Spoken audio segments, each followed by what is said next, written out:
Hello, this is Linda Como, and welcome again to the conversations about the upcoming conference for 2015, the North American Systemic Constellations Conference. And today my guest is Jane Peterson, who is the originator of the conferences, as well as giving a talk. And her talk is Advisor to the King and Mama's Rules, Constellations in Organizations. But before we talk about your workshop, Jane, welcome. Thank you.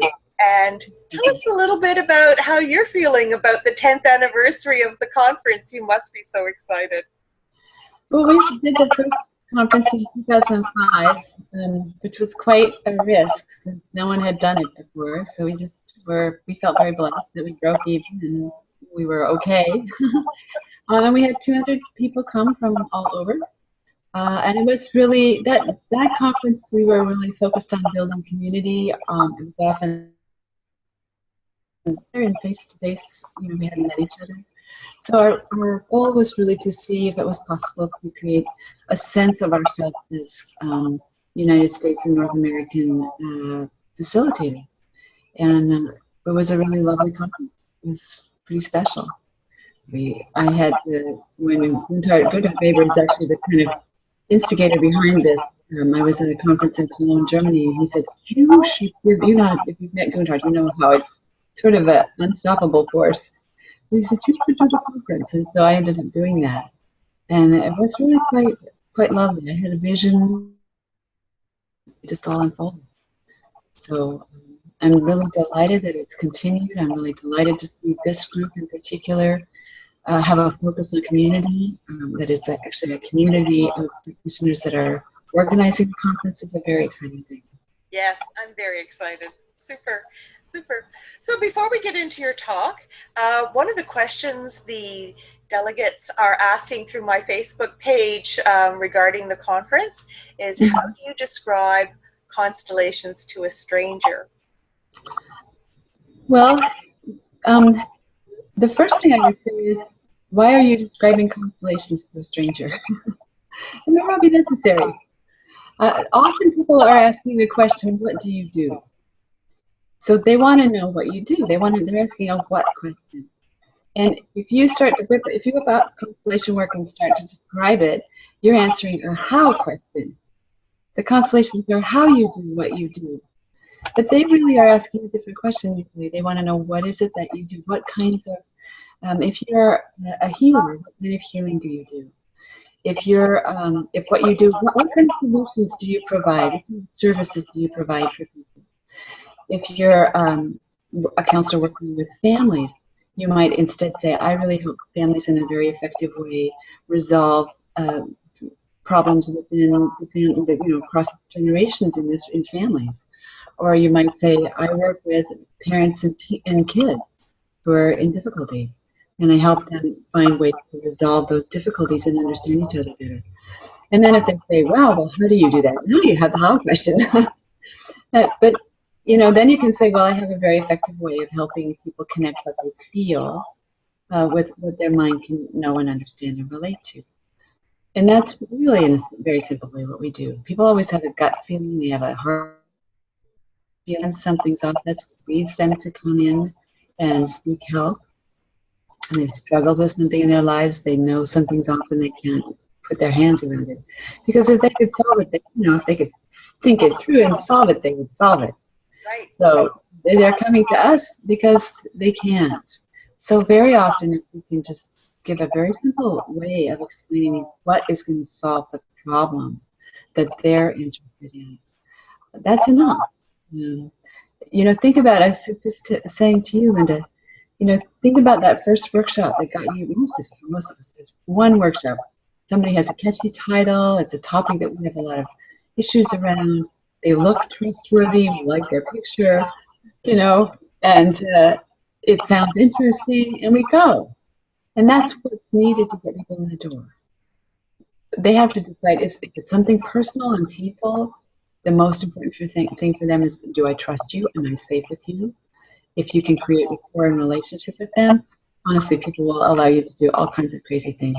Otherwise, we wouldn't have things like rope courses and where people are, they let them hang from ropes and do things with, so we really have to trust the other person. And then if we do, that you don't have to explain all that. You have to do a lot of handling. And people understand if they feel something that they can't get their hands on it, they can't understand that they've struggled with it. This is a way of making that feeling visible. This is a way of letting that part of yourself really, through somebody holding the space and representing that talk, share what it knows. Oh, that is beautiful. Thank you, Jane. That is excellent points. In fact, I think I was sharing with you earlier, Linda, I did a workshop in Copenhagen at the big conference there. I did a little workshop because this is such a common question. How do I explain constellation work? And the focus is on the wrong place. In that workshop, what I had people do was set up 3 people. I had them set up themselves as the, facilitator. I had them set up their client, and I had them set up a constellation work. And I actually had people map that out for me, so I had all this little data set of, but so many of them had constellation work in front of them or between them and the client. And the client wants to know you. They want to know, are you a safe person for me? And the constellation work should be, accompanying you, but it's just one of your tools. Most of us have many tools. Mm-hmm. And so it's one of those cases where less is better. Absolutely. Thank you. Awesome. Awesome advice. Okay, let's talk about your talk. Advisor to the King and Mama's Rules, Constellations in Organizations. I'm dying to hear what your talk's about. Well, there's 2 things. I had a workshop in Hangzhou, China. It was one of those workshops that was a learning experience for me. There was actually 4 couples that had hired me, but nobody somehow managed to explain that to me. There were 25 people in the room. It was a group of friends and family. And in that workshop, I had a really clear, shall I say, I was educated, had an opportunity to learn to make very fine distinctions between family, the orders of love and family, and the orders of relationship and organization. And they are not the same. In a family, every member has the same right to belong. It's a biological system. You are born into it. In an organization, that is a human-made system. It's a socially constructed system. Additional, if you don't serve the need of the purpose of the organization, then you really do not belong there. So that's just an example. That the orders of love in families and the orders of relationship in organizations are different because those entities serve different purposes. And when we try to apply, whether consciously or unconsciously, the family rules in the organizational context, it gets very messy. Or vice versa. So if you are a co-preneur, like you and your husband might run a business together, and you want to talk about taxes right now, but your husband wants to talk about you're out for dinner, he wants to have a romantic time, it's like a really confusing moment. Like which you are you talking from? Your business you or your personal you? So being able to sort these cleanly is a really important thing. And especially when our leadership does not have these things sorted well, then it becomes a challenge. And most of us will have clients come in to our practice, whether if it's an open workshop and people can bring any kind of issue. They will come in embedded in these organizations that are not functioning in very clean or healthy ways. So you may have an organization, for instance, that is owned by a couple, and the mom in the couple refers to us as one big happy family, and everyone knows that mom is the one that makes the final decision on anything. And you may have 100 people in the organization, and this gets a bit tricky, especially if it's a private company. What do you do?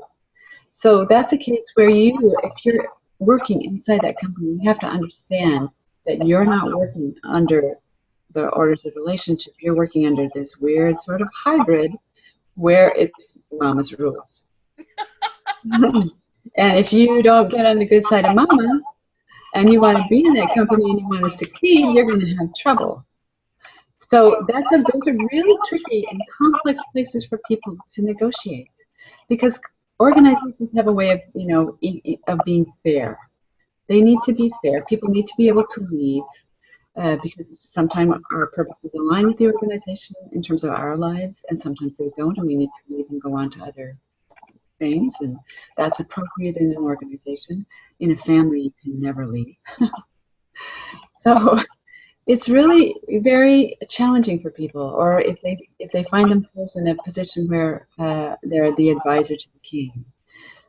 There's a king instead of mama this time. And this is not uncommon, that there's somebody who owns, or it's a blended family business and organizational business. It's like we have some professional managers and some family members. These are very common. Family-owned businesses are the kind of engine of commerce in many countries, most countries of the world. There's a lot of family-owned business. And a lot of you will either have people from the family-owned business coming in to see you with issues within the family or within the business or within the mix between, or you'll have people coming who are working in these places and are trying to figure out what the heck is going on. And even in our public institutions, we can have fiefdoms. I have a client recently who was working for a public agency funded by taxpayers, and there was definitely a little kingdom in there that this fellow had created, and he was trying to play by the rules and not by the king's rules, and it cost her job. So, it's serious stuff. Lisa Marie Main and I are kind of taking a playful way of approaching this to help people who are mostly perhaps trained in family constellations understand how to help their clients who come in with these kinds of issues. And they will. People, if you have an open workshop, they will. And if you don't know how to make those distinctions and help your client understand what they can and what they cannot do inside these social structures, can't help them. So we want to give people who come to our workshop the tools to be able to make those distinctions and to really help their clients out. Oh my gosh, I'm so excited. That is so cool. Yeah, big distinction. And I talked to another constellator once, and she asked me some advice. She wanted to do some work, and I was trying to give her some guidance because my certification is in organizational constellations, and she had a tough time seeing the difference. And I don't know what happened. A messy group in Asia where I had friends in business with family, and they were all two couples in business with each other. It was so messy that I finally, in desperation, as I was trying to sort through this, I finally went to the whiteboard and started, saying, this is this, and that is that, and this is this, and that is that, and this is what's going on, and this is why we're having problems someplace in the middle, and so that really was, it forced me to get really crystal clear and simple about what the differences were so that I could help this group out. Yes. Because they had so many entangled relationships with each other. So I'm forever indebted to my friend in Hangzhou who put me in this very awkward situation of thinking I had a public workshop and then finding out two couples expected me to work with them for 4 days. It would have been so pride. And then this whole thing about them, they were, it was such a mess. It was a lovely mess. But it taught me so much because I had to clarity out and really put it in simple language. I was being interpreted through into Mandarin the whole time, so I had to use such a very simple, crystal clear language. And so I'm really grateful. That's where my little chart came from. Sort of desperation. Excellent. Well, that is, I'm so excited to meet you. Thank you so much for your time today. Jane's talk is Advisor to the King and Mama's Rules, Constellations and Organizations. And the date is Saturday the 14th in the afternoon. And I can't wait to meet you in person, Jane. Thank you for your time today. And we'll look forward to meeting you at the conference. Great. Thank you, Linda. Okay, take care. Uh-huh. Bye-bye.